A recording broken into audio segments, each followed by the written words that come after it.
안녕하십니까. 한자의 부수 해설과 자원풀이. 오늘은 7, 8회 분별할 변, 마을리, 쇠금, 긴장, 문문 5자를 공부하도록 하겠습니다. 먼저 분별할 변.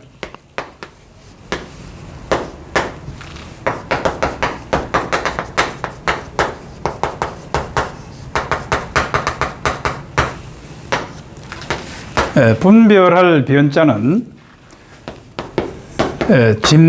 짐승 발자국이 이렇게 벌어진 모양을 본뜬 글자죠. 짐승 발자국 모양을 본뜬 자다. 따라서 상형 문자이다.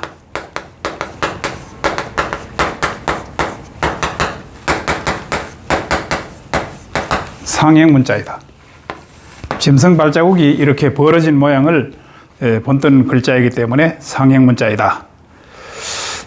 분별한다고 하는 것은 본래 이 분별한다고 하는 것이 나눌 분자에다가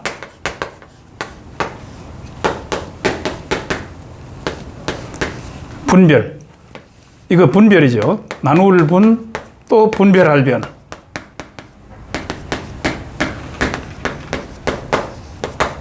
그래서 분별한다고 하는 것은 나누어서 나누다 하는 뜻을 가지고 있어요. 나누다, 분별하다.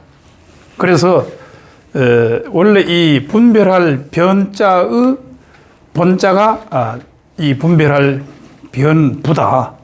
그래서 요 부수만 있어도 분별할 변자가 되는 것이죠. 그러니까 이것이 이제 본자이고 이것이 추가로 증체된 글자인데 분별이라고 이렇게 써요. 분별. 그러니까 분별은 뭐냐? 나누다라고 하는 뜻을 기본적으로 가지고 있는 부수자이다. 이렇게 이해를 하면 되겠고, 이 분별할 변자에 이렇게 손톱조에 나무 목자가 들어가면 이렇게 캔다고 하는 뜻을 가지고 있어요. 손으로 나무를 이렇게 캔다, 풀을 뽑는다, 이런 것이죠. 그래서 캘채, 캔다고 하는 이런 뜻을 가지고 있고, 그 다음에 나물이라고 하는 뜻도 있어요. 나물채. 이와 같은 두 가지 뜻을 가지고 있는데, 캔다고 하는 것은 이것이 이제 그 제방변이 앞에 붙어서 이와 같이 해서 이제 캘체로 증체가 되고, 그 다음에 이 나물채자는, 나물이라고 하는 것은 위에 풀초 머리가 추가되어서 이렇게 된 거예요. 이렇게. 그래서 이것이 이제 나물채자가 되는데, 나물을 우리가 이렇게 손으로 뽑는다, 이런 뜻을 가지고 있는 것이죠. 그래서 우리가 나무를 갖다가 푸성기라고 하는데, 푸성기에는 푸세와 남세가 있다.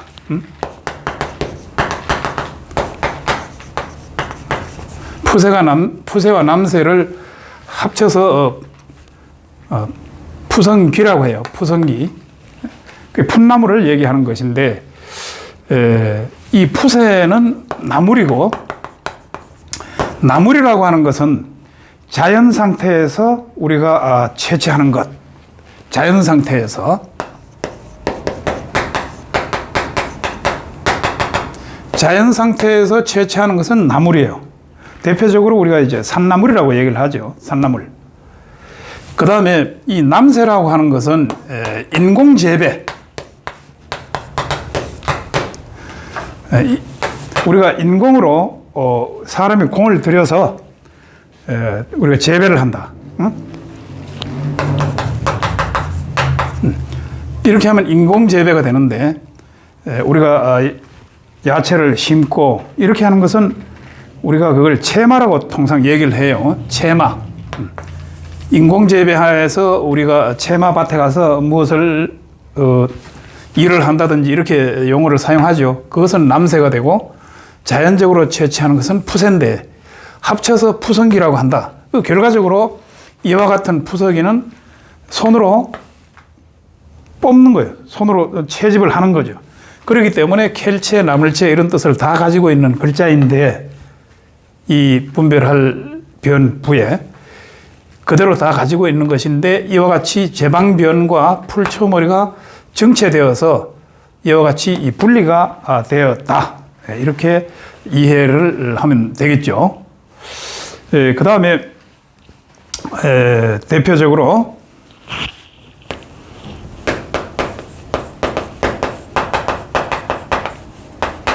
풀석자가 있는데 풀석자는 이제 우리가 해석을 한다든지 문장을 해석한다. 풀해자가 들어가니까 풀해, 그 다음에 풀석 이렇게 해서 이제 해석이라고 하죠. 해석이 나오면 해석과 또 번역이 있는데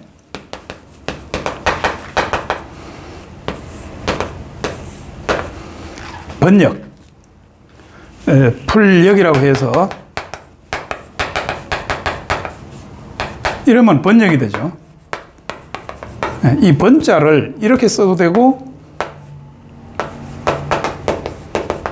여기에 날비자가 들어가도 나붓길 번, 번득일 번, 바꿀 번 이렇게 해서 번역이라고 이렇게 쓰는데 해석하고 번역은 차이가 좀 있죠.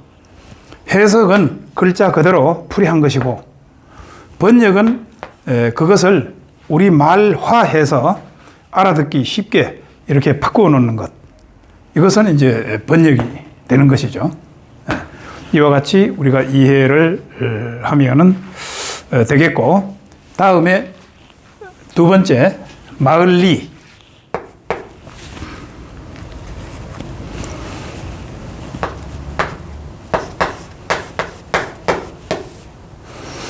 마을리. 이 마을리자는 밭전자와 흑토자가 더해진 글자예요. 이 밭은 농토를 뜻하고, 그 다음에 이 흑토자는 터전을 뜻해요. 터전. 사람이 살 수 있는 뭐 집을 짓는다든지 그와 같은 것들. 그래서 이 밭도 있고 흙도 있고 이 두 가지가 합쳐져서 마을이 된 것이기 때문에 이와 같은 경우를 회의문자라고 한다. 회의문자라고 한다.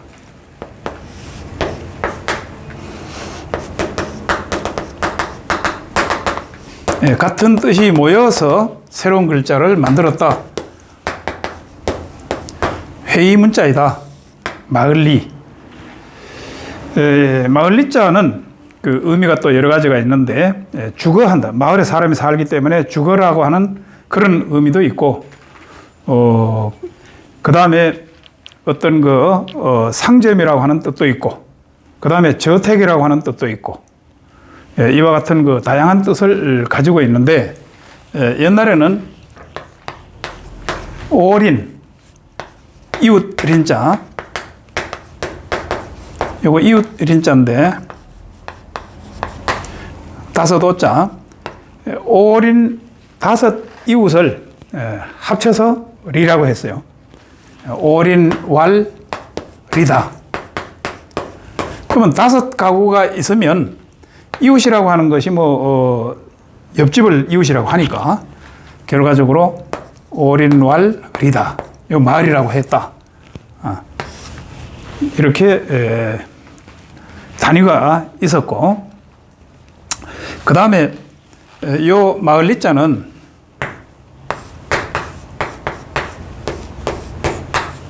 요 글자는 속리자죠. 속리. 우리가 이제 표리부동이라고 할 때 이 속리자인데 여기에 마을 리자가 들어가 있어요. 그래서 이 본래 마을 리자는 속리자의 간체자이다. 속리의 간체자이다. 속리자의 간자이다. 간략할 간. 간체자를 줄여서 간자라고 하죠. 간자라고 한다. 간체자를 줄여서 간자라고도 한다. 그러니까 마을리자의 간자이다. 어떻게 보면은 더 어려운 것 같아요. 간체자는 간략해야 되는데 어쨌든 간에 그래요. 속리, 표리부동할 때 속리. 그 다음에 그 외에도 마을리부에 한자들을 몇 자 더 알아보면은 무거울 중, 무거울 중 또는 반복한다 해서 거듭 중, 거듭 중 이러한 그 뜻이 있고, 그 다음에 이게 이제 마을이니까 이렇게 하면은 덜 야자가 돼. 덜 야. 우리가 뭐 야만족이라든지 야생이라든지 할 때 사용하는 덜 야. 그 다음에 헤아릴 양. 헤아릴 양. 양을 뜻하죠. 양. 부피라든지 뭐 이런 것.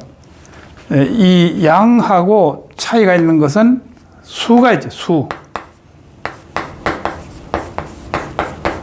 요건 이제 셈 숫자인데, 셈수 자주삭, 그 다음에 촘촘할 척, 이런 뜻을 가지고 있는 글자인데, 이것은 수량, 하나하나 이렇게 수를 셀 수 있는 수를 뜻하고, 이거는 양을 뜻한다. 그게 수량이라고 하죠. 양자가 나오면은 숫자도 우리가 공부를 해야 되니까, 연관 지어서 바로 보면은 공부하기가 쉽다. 이런 것이죠. 그 다음에 이제 리자가 또 있는데 리 해가지고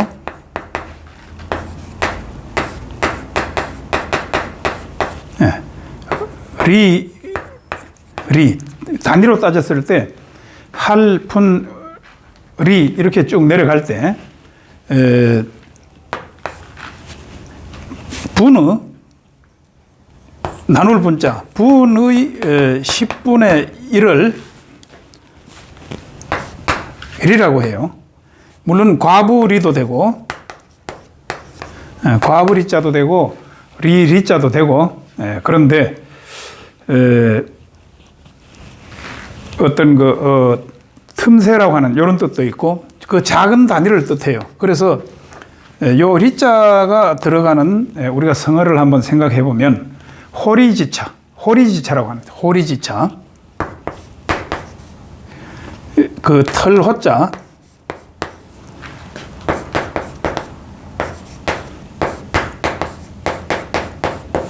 호리지차.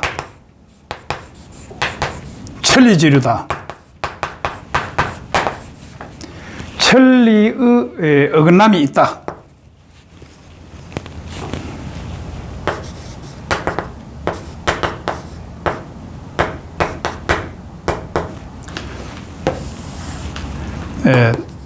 호리지차 천리지류. 이것은 이제 무엇을 말하냐면은 시작할 때는 차이가 별로 없지만 이렇게 점점 벌어지기 시작해서 공부도 열심히 하면 같이 시작해도 어떤 사람은 이와 같이 이 차이가 난다. 조그마한 차이가 나중에 가면 천리의 어긋남이 생긴다 이런 뜻인데, 비가 만약에 오는데 바람이 불어서 태백산맥을 중심으로 해서 같이 내려오다가 빗방울이 떨어지다가 바람에 의해서 살짝 해서 태백산맥 정상에서 동쪽 방향으로 떨어지면 동해바다로 가버리는 거예요. 서쪽 방향으로 떨어지면 그 물이 흘러서 서해로 가죠. 얼마나 그 거리가 멀어요. 이런 것을 호리지차 천리지류라고 하는데 공부도 마찬가지죠. 이와 같이 이 리자가 나왔는데 리부에 해당되는 리자를 가지고 이와 같이 성어도 한번 알아봤습니다. 호리지차 천리지류. 그 다음에는 쇠금.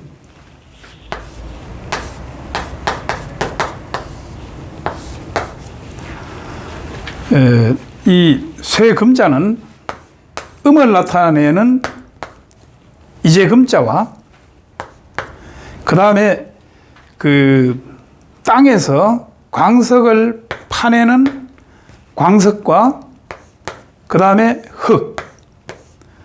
그래서 이 이제금자는 음을 나타내고 땅에서 파내는 그 반짝반짝 빛나는 광석과 흙을 합쳐서 이것은 뜻을 나타낸다. 땅을 파서 금을 캐내는 거니까 금강을 갖다가 보면은 이 파고 들어가서 거기서 이렇게 캐내잖아요. 그래서 이와 같은 것은 한쪽은 뜻, 한쪽은 음과 뜻을 나타내기 때문에 뜻과 음과 뜻을 나타내니까 우리가 한자에서 비교적 대부분의 한자로 구성되어 있는 형성 문자이다.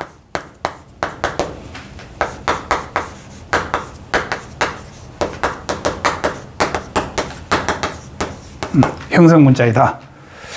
그래서 이 쇠라고 하는 요 금자는 이 쇠, 또 그 다음에 그 금이라고 하는 이런 두 가지로 이제 우리가 의미를 크게 나눌 수가 있는데, 쇠라고 하면은 쇠철자가 되는 거예요. 쇠철.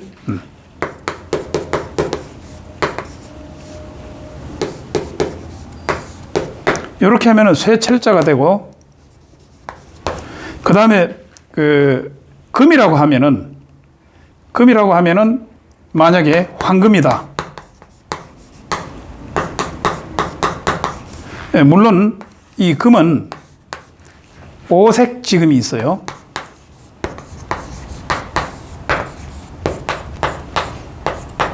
다섯 색의 금이 있다 이 말인데, 오색. 그 오색 금의 대표적인 뜻을 가지고 있는 것이 이제 금인데, 그래서 금이라고 하는 의미가 있고, 그 다음에 쇠라고 하는 의미가 있다. 이런 것이죠. 물론 뭐 성김도 있고, 이와 같이 나누어서 우리가 사용을 하고 있으니까 그대로 이해를 하면 되죠. 그 외에도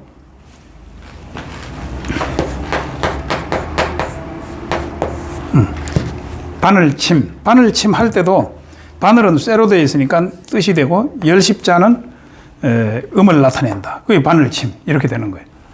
물론 바늘잠자도 있죠. 바늘잠, 바늘침 같이 다 되는데,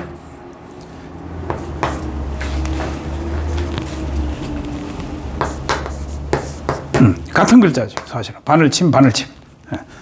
이와 같이 우리가 공부할 수 있다. 특히 이 세금부의 한자는 꽤 많다. 이렇게 우리가 이해를 하면 되겠고, 또 이 금이라고 하는 것이 방향상으로는 서쪽을 나타낸다. 서쪽을 나타낸다. 다양하게 이 한자를 놓고 여러 가지로 우리가 한번 생각해 볼 수가 있어요. 그 다음에 길장.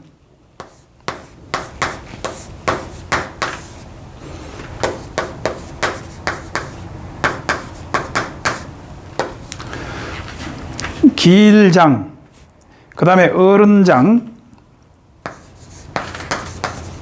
그 다음에 자랄장, 이런 뜻을 가지고 있는데, 길장 변으로 들어갈 경우, 어떤 글자에 변으로 사용을 할 때는 이와 같이 축소해서 쓴다. 같은 거죠. 변형된 부수이다. 이렇게 이해를 하면 되고, 자랄장자는 이렇게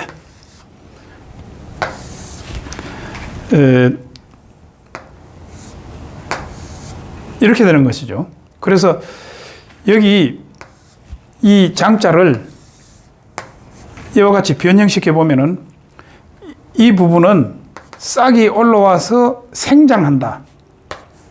싹이 나서 자란다 이 말. 그 다음에 이 부분은 초목이 풀이든 나무든 간에 싹이 나오려고 하는 상황이다. 풀이다. 그 다음에 이 부분은 변할 화자다. 변한다. 뿌리이기도 하지만은 변화가 되고 있다. 변화라고 이렇게 쓰는데 그런 것이죠. 그래서 땅 속에서 이 뿌리가 변하면서 싹이 이렇게 올라와서 자란다. 그러니까 자랄 장자가 되고, 이런 풀이가 하나 있을 수 있고, 그 다음에 두 번째는 길장인데 사람의 머리털이다.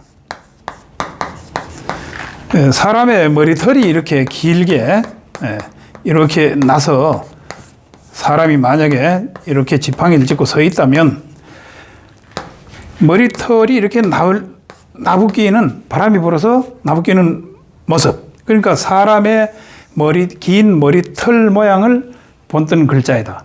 이렇게 또 풀이가 될 수가 있어요.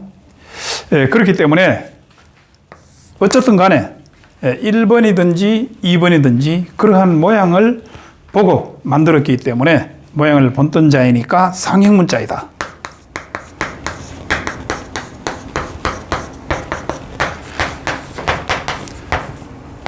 상형문자이다. 이렇게 우리가 이해를 하면 되고,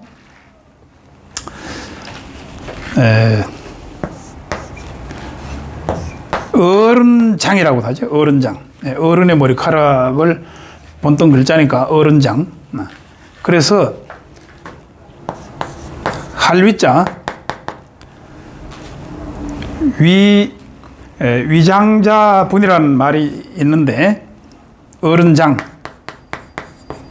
장자 하게 되면은 어른이에요. 장자. 그러면은 장자를 위하여 할위, 위장자 분. 요거 이제 특이한 글자인데, 이것이 똥분자도 되고 쓸분자도 돼. 쓸분. 인분을 태비로 많이 쓰죠. 그래서 위장자분 하게 되면은, 위장자분 사자성어인데, 위장자, 어른을 위하여 똥 하면 말이 안 돼. 그러니까 어른을 위하여 쓴다. 이 글자가 좀 길고 그렇죠. 쌀밑자고 밑에 달을 이자기 때문에 쌀이 달라지면 똥이 된다. 이런 것이죠. 그런데 여기서는 쓸분으로 사용을 해야 된다. 그 위장자 분 하게 되면은 어른을 위하여 쓰다. 이렇게 되는 거예요. 이런 경우가 있다는 것도 우리가 알아둘 필요가 있죠. 그 다음에 마지막으로 문문.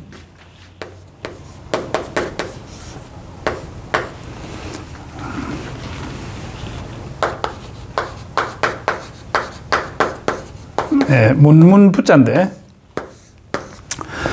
이 문문자는 그 두 개의 문짝을 달아놓은 그러한 그 모양을 본뜬 글자이다. 그 대문이라고 하죠, 통상.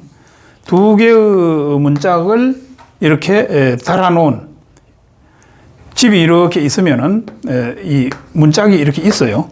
그래서 이 모양을 본뜬 글자이기 때문에 결과적으로 상형문자이다. 뭐 당연하죠.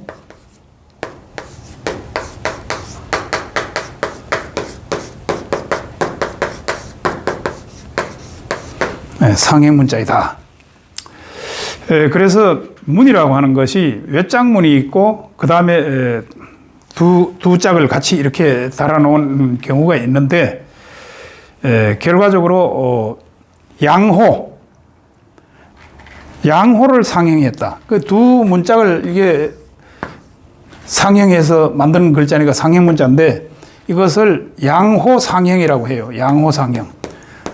두 양자에다가 집호자에다가 양호상형이다. 한자로 쓰면은 어차피 우리가 한자 공부하는 거니까 양호상형이라고 이렇게 쓴다.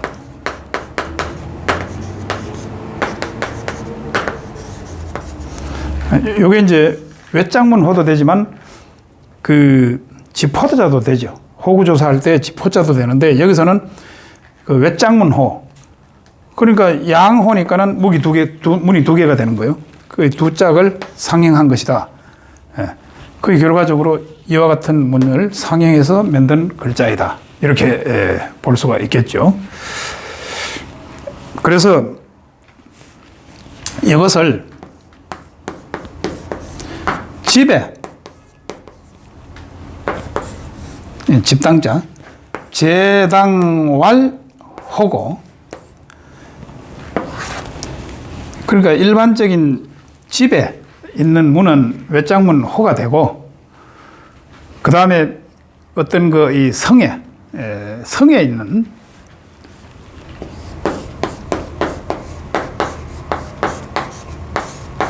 제성왈 문이다. 이렇게도 구분을 해요. 성문이라고 하죠, 우리가. 성문에 도달해서 뭐 이런 얘기를 많이 하잖아요. 성문. 그래서 이와 같이 또 구분을 하기도 한다.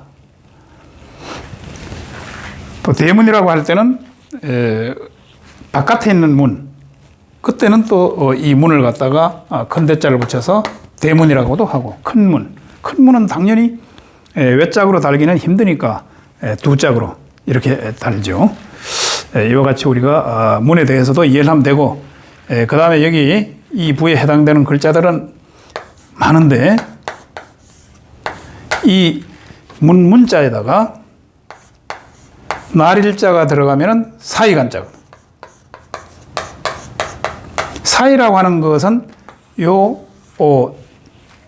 날일자가 시간을 뜻하기 때문에 사이간, 태양이 떠서 이렇게 지나가니까 그런 의미가 있고, 그 다음에 이 문틈 사이로 햇빛이 비친다는 그런 뜻도 있어요. 그래서 이러한 의미들이 포괄적으로 같이 들어있는 글자이다.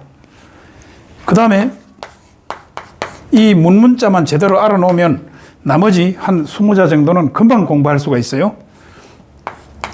입구자가 들어가면은 물을 문자예요. 입으로 묻는 거니까.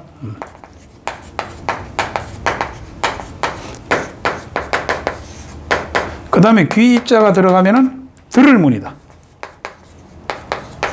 귀로 듣는 거니까 들을 문. 그 다음에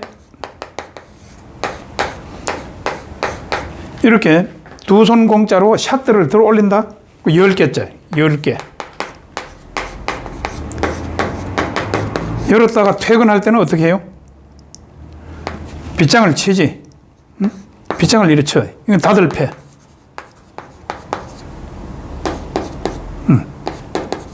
닫을 패. 문을 닫는다는 뜻이. 그 다음에 이제 이 안에 뭐가 들어가느냐에 따라서 여기에 7벌자가 들어가면은 문벌벌. 문벌벌. 뭐 이런 식으로. 이 문자만 정확하게 알아놓으면, 이 문이라고 하는 게 그 집안 문이라고 하는 뜻이 있기 때문에 여기 가문이라고 하죠. 가문. 이렇게 하면 가문이 되는 거예요. 가문. 그 다음에 동문문이라는 뜻이 있어. 동문. 그래서 문하생이라고 하죠. 여기에 문하생. 문하생이라고 하면은 한 스승 밑에서 같이 그 공부한, 그 스승 밑에서 공부한 사람, 그 문하생 아니에요. 그 동문문이라는 뜻이 있다. 이런 것이에요. 그래서 이 부수를 우리가 정확하게 알고 나면 그 한자를 익히는 데는 뭐 문제가 없다. 이렇게 생각할 수가 있겠죠. 계속해서 다음 시간에 부수 공부하도록 하겠습니다.